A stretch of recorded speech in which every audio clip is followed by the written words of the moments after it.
вкусное, что было, я хочу сказать, в детстве, это мазанка. Хлеб. Хлеб, масло и сверху сахар посыпаешь. Сделал и побежал. И на улицу с этим куском.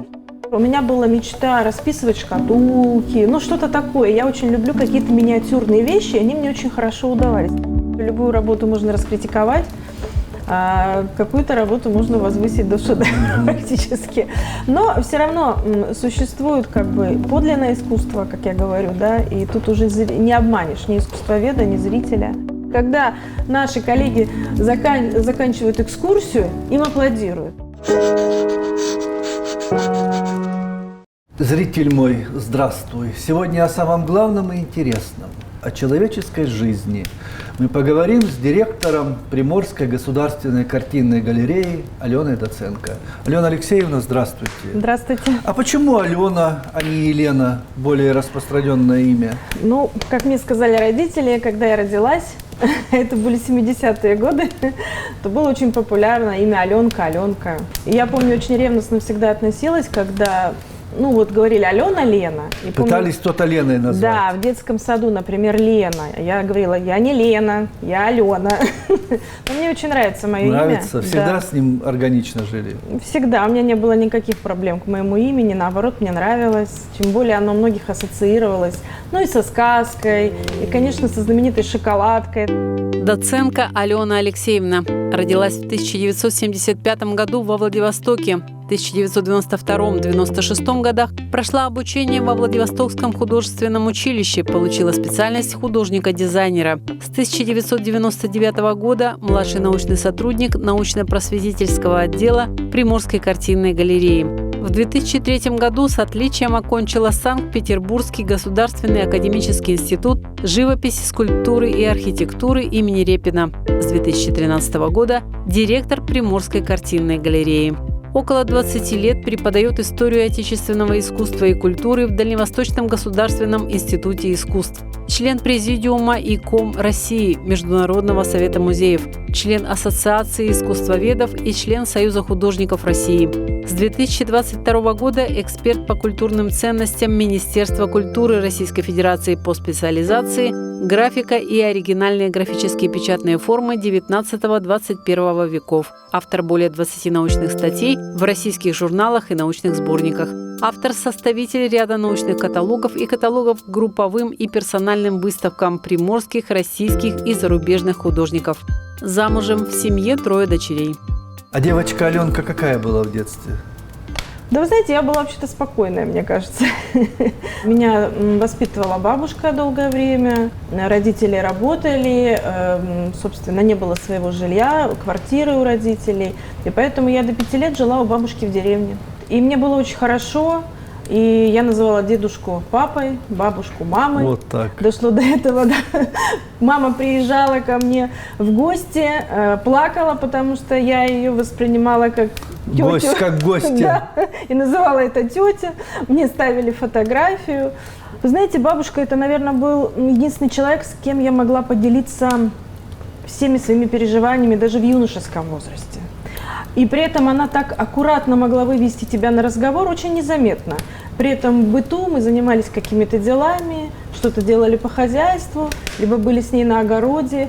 Я считаю, она мне привила трудолюбие очень большое, потому что в деревне без трудолюбия никак нельзя. Не выживешь и не проживешь. А у бабушки всегда, во-первых, у самой бабушки было 5 детей, хозяйство, работа огород. В совхозе, да, огород, то есть с 6 утра и до 24. Как я говорю, с 17 до 17. Да, отношение к людям, отношение к труду, к дому. Такой целый, мне кажется, спектр чувств даже сложно передать.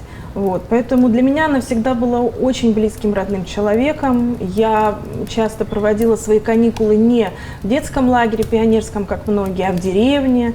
И с радостью, потому что бегал босиком по земле, по солнцу. Ноги грязные, коленки сбитые. Да, все как, я считаю, все как должно быть у нормальных детей. Быть, согласен. А лакомство, которое любили в детстве, и, может быть, которое было редко? Я мороженое любила, помню всегда. Самое вкусное, что было, я хочу сказать, в детстве, это мазанка. Хлеб. Хлеб, масло и сверху сахар посыпаешь.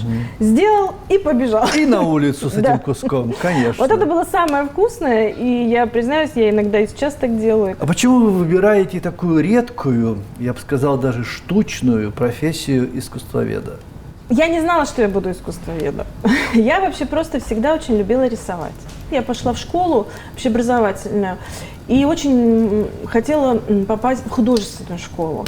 И я помню, как мама меня привела, мы жили в районе Столетия, но мне сказали, девочка еще маленькая, надо подождать, и меня не взяли. А потом уже где-то в 4 классе я все-таки осуществила мечту, то есть я пошла в художественную школу номер 2, где были замечательные педагоги, преподаватели, вот, отучилась 6 лет. И как раз это совпало с окончанием общеобразовательной школы. И вот здесь вот стал такой выбор, потому что я себя не чувствовала, что вот прям я художник. Например, у меня была мечта расписывать шкатулки, ну что-то такое. Я очень люблю какие-то миниатюрные вещи, они мне очень хорошо удавались. Там, допустим, клеить макеты, ну то есть вот такая вот миниатюрность в деталях. То есть я не живописец по натуре, чтобы там холсты Полотно, замах, забрасывать, это, да. замахать краской. И помню, в одном из журналов «Юный художник» я увидела объявление о том, что проходит набор абитуриентов в Пальхское художественное училище. Я так загорелась, мне так хотелось. И я к маме подошла. Ну, конечно, меня никто не отпустил. Ребенка побоялись отпустить. Конечно, ребенка отпустить туда, а мне очень хотелось, то есть вот именно заниматься какой-то такой миниатюрной работой, росписями. Узнали, что у нас есть художественное училище, но я как-то в сомнении была. И родители говорят, ну давай пойдешь, значит, в торговый институт, то есть будет профессия хорошая. Ну ладно, давайте. И в общем, ну я же как бы по таким дисциплинам не особо была, по математике, ну училась хорошо, но страсти особо не питала. Мне наняли репетитора, я занималась с репетитором, и, видимо, вот какая-то такая последняя точка была, что я во время одного из занятий с репетитором поняла, зачем мне это надо. И я прихожу вечером и говорю, мам, я не хочу, ну не мое это. Мама говорит, ну тогда надо в художественное училище. Я звоню своей подруге, она говорит, так как документы уже закончили прием, по-моему, завтра экзамены. И я помню, что мы с мамой собираемся, берем пачку с моими рисунками, ну там всегда нужно представить рисунки, и приезжаем в училище на Хабаровскую, где сейчас там находится одно здание на Пушкинской, другое на Хабаровской. Тогда был директор Куликов.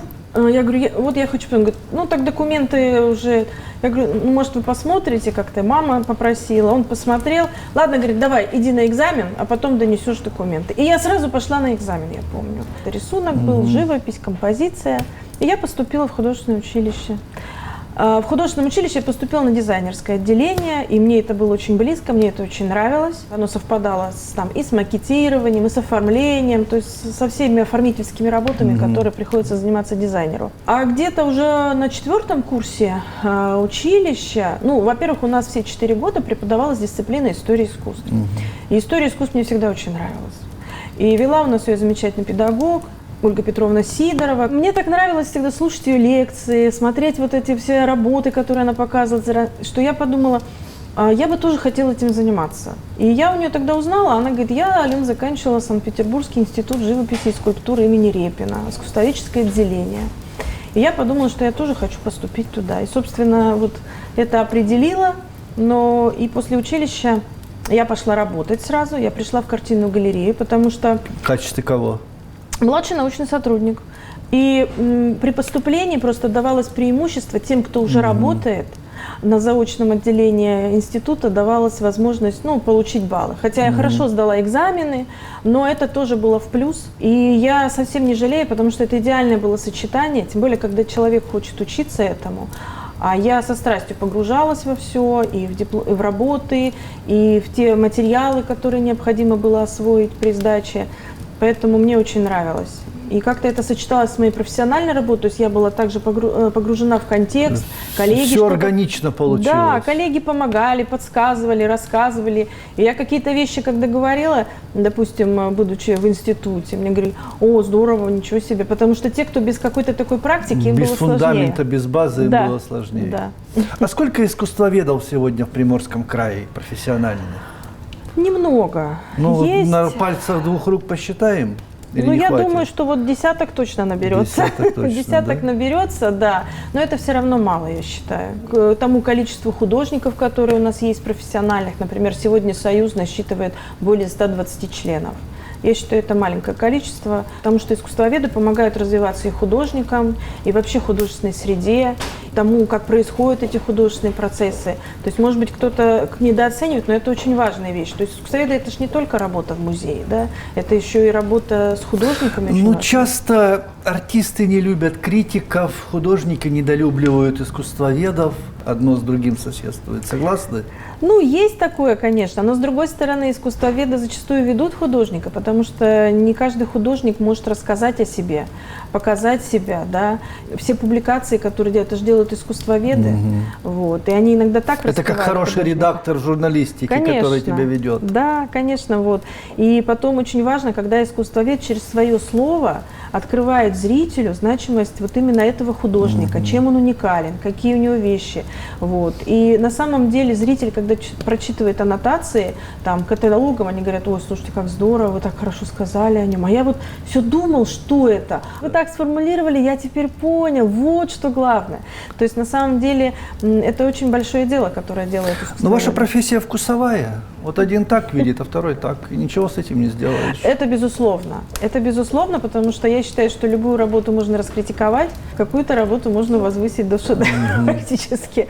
Но все равно существует как бы подлинное искусство, как я говорю, да, и тут уже не обманешь ни искусствоведа, ни зрителя. Продолжите фразу. Приморская государственная картинная галерея – это что сегодня?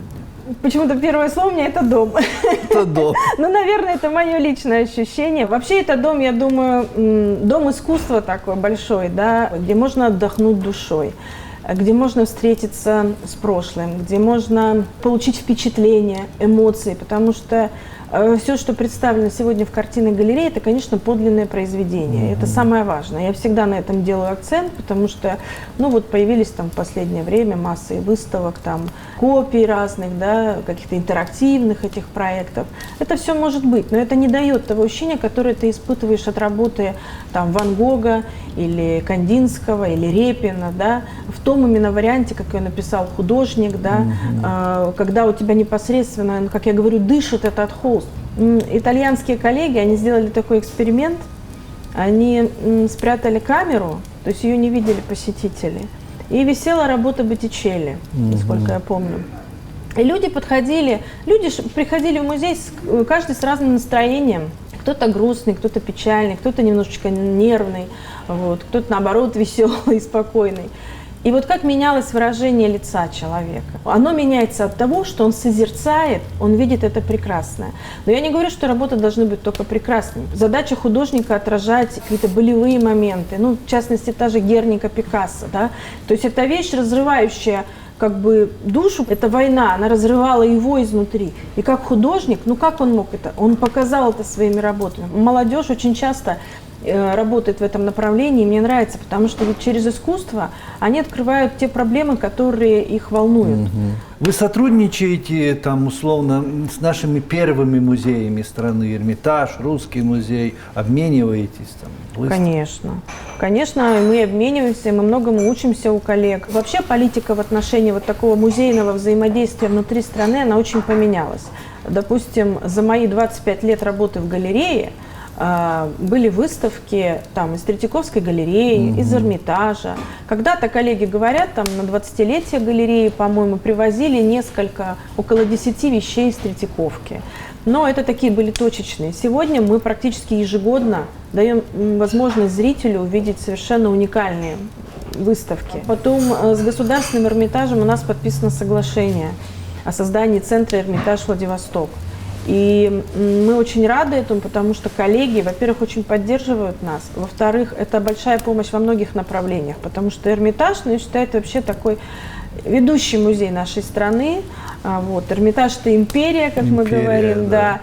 И, конечно, все вот такие инновации, да, все такое правильное и хорошее, что происходит, оно происходит в Эрмитаже, и потом начинает транслироваться, браться на вооружение многими музеями. Вы сказали, что зритель, ваш посетитель меняется. Вот каким он был 25 лет назад и какой он сегодня? Ну, я хочу сказать, что 25 лет назад можно было привести какие-то, допустим, там копии, да, и, собственно, зритель бы ходил и смотрел. Это проходило? Это проходило, да. Сейчас уже нет. И я очень рада за зрителей, потому что зритель растет. Он растет вместе с выставочными проектами. И если раньше было достаточно просто этикетки, то сейчас нет. Люди хотят больше погрузиться в тему. Поэтому у нас, например, вот на выставке Репина у нас просто коллеги срывали голоса, потому что экскурсия за экскурсией. Заказывали экскурсию, потому что хотелось не просто посмотреть. Да, есть прекрасная аннотация, можно прочитать.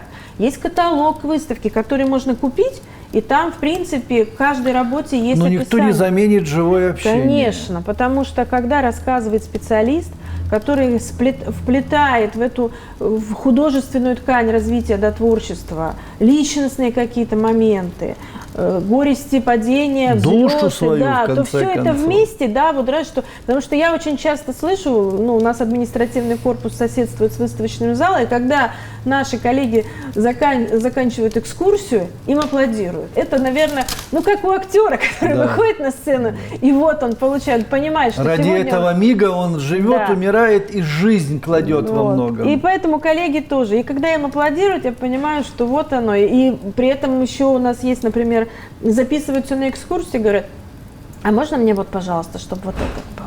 То есть уже есть излюбленные... Идут как на актера, на Да. имя. А вы дома директор, нет? Ой, как говорит мой муж и дети, мама, не включай директора, ты дома. Я стараюсь отключаться, но понимаю, что все равно иногда срабатывает. То есть у меня вот эта вот история контроля, какого-то указания, надо вот это сделать, они, конечно, есть. И я сама это понимаю иногда, и не хочу так, и пытаюсь избавиться. Иногда я себя отдергиваю, иногда забываю и делаю. Ну, по-разному. Ваш муж кто по профессии? Мой муж художник-дизайнер, мы вместе с ним учились в художественном училище. Это легко, когда муж на одном языке с тобой разговаривает, или это трудно все-таки? Нет, это легко. Легко? Это легко, потому что он всегда мне, во-первых, помогал, я всегда доверяла его мнению, вкусу. Он и сейчас преподает в художественном училище уже педагога и работает в картинной галерее. Мне очень легко с ним решать какие-то проекты, советоваться. И я могу, ну, то есть если что-то мне не нравится, я ему говорю, мне это не нравится, вот именно в этом. Я говорю, надо что-то здесь подумать другое. Что-то он предлагает, и как мои коллеги говорят, о, это так здорово, просто гениально. Спорите честно? Спорим. У нас было, мы однажды, знаете, с ним поспорили, даже спор перешел в такой конфликт, и мы не общались несколько дней. Надо же. Но спор касался, мы пытались доказать... Именно по профессии что-то? Про художников. Про художников. Ну, я говорила, что все-таки Микеланджело гениальнее, чем Леонардо. Он мне говорил наоборот, потому что у него математический склад ума. И ему ближе был именно Леонардо да Винчи. А я все-таки более человек такой эмоций. И для меня был Микеланджело ближе, поэтому я боготворю Знал бы вообще. Микеланджело, за что люди по несколько дней могут не разговаривать друг с другом. Вот, а я прочитала все, что было написано о Микеланджело. Я, когда была во Флоренции, посетила все места, его дом, академию. Ну, я постаралась посмотреть все, где была рука, как говорится, Микеланджело, где он был и где его работы. Я очень отношусь очень трепетно к его переживаниям. Мне как-то близки вот те страдания и муки, которые он переживал. И я говорила вообще, что скульптура это гораздо сложнее, потому что, ну, говорю, это совсем другое. Ну, в общем, мы спорили на эту тему, а потом, ну, помирились, конечно. Ну, естественно. Дети вашей группы крови, ваши дети, или они другого склада? Ой, ну, они, конечно, творческие, они другие все равно, потому что это другое поколение, да. И я рада, что они другие, но мы стараемся им как бы заложить самое главное, то, что я считаю должно, в общем-то, быть в основе семьи, да. Мне очень хочется, чтобы они все-таки были такими открытыми, творческими, поэтому я их, например, сразу всех отвела в музыкальную школу. Детей? Нет, трое. Трое, 3 молодец. девочки. Вы близки по духу со своими дочерьми? Они могут с вами чем-то поделиться, там, не знаю, да, ну, проговорить какие-то свои вещи? Да, но каждая индивидуально подходит, конечно. То есть не так, что какие-то вещи мы обсуждаем вместе. У нас но самое... есть тет-а-тет. Да, да. Самое лучшее время, я считаю, у нас вообще мне очень нравится, это ужин у нас, потому что мы на ужин собираемся все, и вот за столом обсуждаем, что-то там папа высказывает, и какие-то назидательные ноты, и кого-то там журит. Пряники Да. не только раздает. Да, кто-то там, значит, загружается, обижается, кто-то возмущается, потом кто-то вспоминает какое-то веселое событие. Я говорю, так, тихо. Тут мы начинаем смеяться. Ну, в общем, это какое-то всегда такое. Мне очень нравится. И Возраст ваших девочек какой? моим девочкам 15 лет, они тройняшки. Тройняшки? Да. Фантастика. Вот как вы их сумели вырастить? Ну, нам Алена помогали Алексеевна? бабушки. Это не представляю. Без бабушек я вообще не представляю. Бабушки, конечно, помогали. Моя мама, мама моего супруга. Ну, первый год они дежурили каждый день. У них, знаете, была такая, вахту сдал, вахту принял. То есть нянь у нас никогда не было. Вот, они всегда помогали, вот, и, в принципе, до года это было очень сложно. Очень сложно. Вот. Даже Ну, не могу себе представить. Потом как-то, ну, ты, во-первых, ты втягиваешься, как в любой процесс, да, потому что все вещи, все операции, как говорится, по дому, там, все это делается Уже очень на оперативно и автомате быстро. что-то Да, там, да. знаешь. Вот. Кого покормить, как помыть, Да. куда положить. Я там помню, что. первый раз, когда я осталась с тремя, мне надо было кормить, вот я этот момент на всю жизнь, наверное, запомню, что я их посадила в эти стульчики. И я была с точной уверенностью, я справлюсь. И я начинаю одной даю, значит, ложку, второй, та пытается влезть и так. Я понимаю, так, процесс не пойдет, сейчас она перевернет тарелку, надо еще что-то к нему придумать. А девчонки разные по характеру? Разные. Разные. Они разные по характеру. Одна очень такая общительная, динамичная, компанейская. Другая тоже такая очень прямая. Третья, наоборот, замкнутая, интроверт у нас. Она очень долго подходит к общению с людьми. Но при этом она очень все как бы переживает, пропускает через себя. Потому что такие очень интересные вещи происходили. Она вот даже маленькая. Что-то произошло, и мы забыли. А она там через несколько дней подходит и спрашивает. То есть ее, мы потом обсуждали вот и с бабушками, и с мужем, что, видимо, ее это беспокоит, и вот она потом подходит. Она даже, когда мы немножко повздорим, не подойдет сразу, обидится и уйдет. Потом ко мне подходила записки, например, Даже на так? кровать, да. Записочку положит там, что «мама, прости, там, я тебя люблю». Вы чего-то боитесь в жизни? Наверное, времени. Оно ускоряется очень сильно, и я чувствую, как... Как оно бежит? Оно бежит, да. А мне так много хочется сделать, и мне так жалко, что вот уже так, раз это все, год прошел, тебе еще один год прибавляется, еще один год. Вот это меня стало пугать. Вот я искренне говорю, я даже не знаю, что это такое. Я мужу говорю, может, мне какая-то фобия развивается, говорю. Но я как-то очень стала задумываться над этим. Как-то прям меня это очень трогает. Какое качество вы больше всего цените в мужчинах? Мужество, честность. Вы каким-нибудь талантом хотели бы обладать, которого у вас нет? Да, я очень хотела бы играть на музыкальном инструменте. Я На всегда каком? мечтала. Я мечтала играть на фортепиано. Но как-то так получилось, не было возможности. Потом я даже пыталась отдать свою сестру родную, чтобы она играла, как бы компенсируя. Ну, у нее тоже там что-то не случилось. В итоге я отдала одну из дочерей. Вот она заканчивает в этом году, 8 лет она отучилась в музыкальной школе. Не обязательно даже фортепиано, я просто всегда с каким-то такой доброй завистью смотрела на людей, которые умеют играть на инструменте, на гитаре, там, на фортепиано. Думаю, боже, это ж надо, как здорово, то есть еще и вот умеете это делать. Вы не поющий человек? Нет, я не пою. Не поющий. Нет. Если бы у вас была возможность повесить дома любую картину, что бы вы выбрали? Это очень сложно сказать, потому что столько замечательных вещей, которые открываются. Это, знаете, как вот говорит, какая любимая картина, и ты такой, ну как, какая? Их много. Ван Гог по-своему. Ну, все-таки давайте замечателен. подумаем. Вот, пусть в эту минуту будет эта эмоция. Именно. Может, завтра вы будете думать по-другому. Ну, я бы, наверное, что-то из Микеланджело хотела. Ну, наверное, это. То есть те образы, которые он создавал, мне они как-то очень близки. У вас есть вкус, бесспорно. Спасибо, Алена Алексеевна, за разговор, за искренний разговор. С вами было очень интересно. Это Спасибо. правда. Спасибо. Это была Алена Доценко. Мы говорили о самом главном и интересном, о единственной человеческой жизни. Всем добра и здоровья, берегите себя и живите, пожалуйста, долго. До свидания.